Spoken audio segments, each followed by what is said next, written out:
Okay, whenever we're dealing with the um, uh, airway obstructions, again, the most common cause is the tongue. Okay, we do the head tilt chin lift if we are not suspecting any trauma. That will actually displace the tongue from the back of the pharynx. It actually pushes the tongue forward from the back of the pharynx. If we are suspecting trauma, we use the modified jaw thrust. I talked about that in an earlier lecture. That also does the same thing. It helps displace the tongue from the back of the pharynx. It actually pushes the tongue back for us. And then, if we need to, we have other tools which we already talked about. Your NPAs, your OPAs if your patient doesn't have a gag reflex, so on and so forth. Okay? You've all been taught this in your CPR class. We want to look in the airway. Okay? We're still going to look, listen, and feel. Okay? We always want to make sure that our airway is open and clear, or it's open and patent. Okay, we want to make sure that there is nothing in there. We don't want any blood, no emesis, no teeth, no quarters, no whatever. And trust me, guys, you guys are going to see all kinds of different things stuck in people's airways. All right, and we want to look right or feel right. If we're looking in the airway and we're trying to feel for like air coming out of their mouth or their nose, let's also put our hand on their chest and see if we can feel chest rise. Okay. If we can't, if it's not obvious enough to the naked eye, put your hand on their chest and see if you can feel chest rise. Okay, guys, I did skip a slide for foreign body airway obstructions because I do have a separate lecture for that. Just remember that with adults, it's usually food that they get stuck in their back of their oral pharynx. And for kiddos, it could be anything, right? Remember, specifically, the younger they are, the more they actually explore the world with their mouths, okay? So always assume some kind of foreign body airway obstruction, specifically in our kiddos, okay? Management, if they're conscious, we want to do our best to open the airway and maintain an open airway, okay? We will always attempt to ventilate. Okay, let's put the mask on the BVM. Let's give it a squeeze. Let's see if we can get the air around that obstruction in the first place. If not, and we're meeting a lot of resistance, well, more than likely we're probably gonna have to think about going to the Heimlich maneuver or doing abdominal thrusts. Okay, and you guys will be taught that in your Health 1001 class that you guys are taking. With infants, we do back slaps and chest thrusts. Again, something else that you guys will be taught in your CPR class. There is a ton of videos on that as well online. If you guys want, just Google that for infants. And again, if your patient is choking and they do go unresponsive, make sure we assist this patient to the floor. Let's just make sure that they don't drop, right, and injure something else if possible. And let's start CPR. Let's make sure that we are looking down the airway while we are doing CPR to see if we are actually dislodging the object. Make sure that we are calling for help, okay? Make sure that we are getting ALS there, just in case we do have to perform a cricothyrotomy in order to get this patient's airway under control. When we're talking about upper airway or upper respiratory infections, URIs, or what we call URIs, multiple problems, right? This is your average cold, guys. Could be allergies, it could be sinus attacks, it could be laryngitis, okay? Not necessarily life-threatening emergencies. However, if when untreated, they can really cause some problems, right?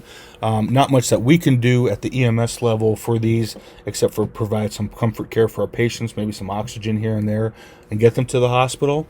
But most of the time, these can be solved at urgent cares with just some regular old antibiotics and maybe some steroids.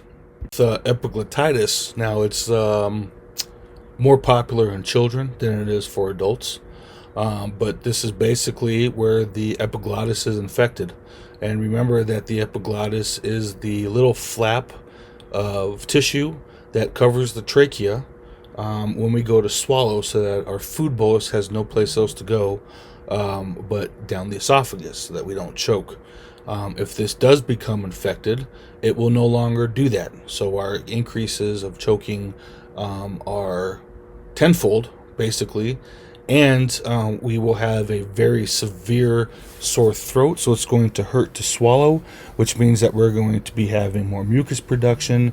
We're not going to be able to swallow our regular sputum, so we might be a little drooly with this, right? All of this is screaming not a patent airway, right? Airway problems. Guys, epiglottitis is a life threat, period. Okay, this thing can swell so much that it can completely occlude your airway. All right, and again, children are worse off than adults because their airways are already smaller than ours. It doesn't take a lot of swelling in order to occlude their airway. Okay, so you're gonna get that sore throat. You're gonna get those drooling, especially in our kiddos, and you guys can also actually hear stridor when it comes down to it. The other thing with epiglottitis is just because it's an infection, most of the time people are going to have a low grade fever, and that's really one of the number one signs on how it's actually diagnosed. But unfortunately, that is not always the case, guys. Okay, they're not always going to present with a fever with these. That's why I didn't put it on the slide. But definitely a sore throat, definitely a lot of drooling. Okay, it hurts to swallow, so kids do not want to swallow. They're becoming dehydrated because we're not able to get fluids on board because they are having a hard time swallowing. But they really need to go see a doctor. Adults really need to go see a doctor in order to get some antibiotics in order to help this out. Okay, when we're talking about pneumonias, it can be a viral pneumonia, it can be bacterial cause, or it can also be caused by some kind of fungal infection. This is all in the lungs. It can be in one lung, it could be in both lungs, and it could be in the upper lobes, it could be in the lower lobes, it could be all over the place. Okay. As you can see in this x-ray that we show here, this is a pneumonia in the right upper lobe of the lung. Okay.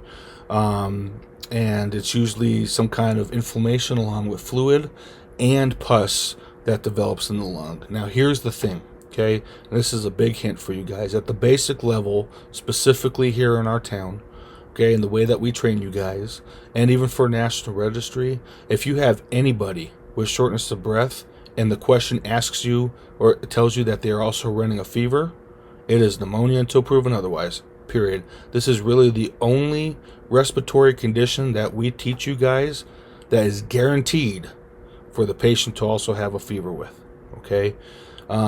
And usually it is in one lung. It's very rare to have a bilateral pneumonia.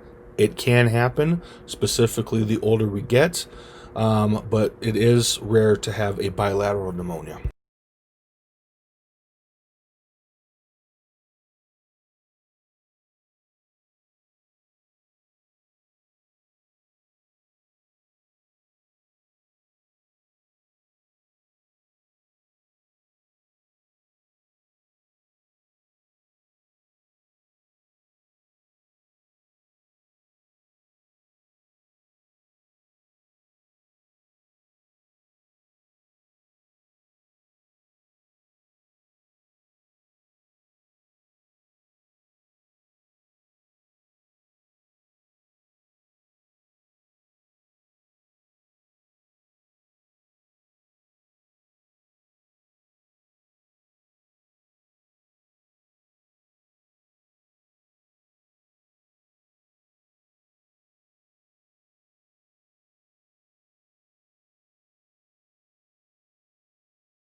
Okay, guys, I skipped over some slides on some inhaler use. Make sure that you guys review that. I think you guys have a good grasp on that through your pharmacology lecture. Some key points to take away from all of these respiratory lectures is we will never, ever, ever withhold oxygen from anybody. Okay? If your patient is complaining by any kind of shortness of breath symptom, we're going to put them on some oxygen. Okay, remember that your target saturation is right around 94% or higher. Specifically, with shortness of breath patients, be careful with the emphysema patients. When you guys are studying these and making flashcards, or however you guys are studying these for the exam, I want you guys to go back and specifically look at the signs and symptoms that you guys will see and look for those key words. Okay, look for those key words, such as like with pneumonia, they're going to have a fever and a productive cough producing green yellow sputum. Or for our chronic bronchitis, we have our blue boaters. Or for our left-sided congestive heart failure patients or our pulmonary edema patients, we call them pink puffers. For our emphysema patients, barrel chest, right? These are all going to be clues to help you guys when you guys take this exam coming up. Look for the key words, okay? The treatment's pretty much all the same, right? Let's not want some oxygen. Let's not mess around on scene. Let's call for an ALS, ILS intercept. Let's make the decision if we're going to meet up with ALS or ILS or take them straight to the hospital.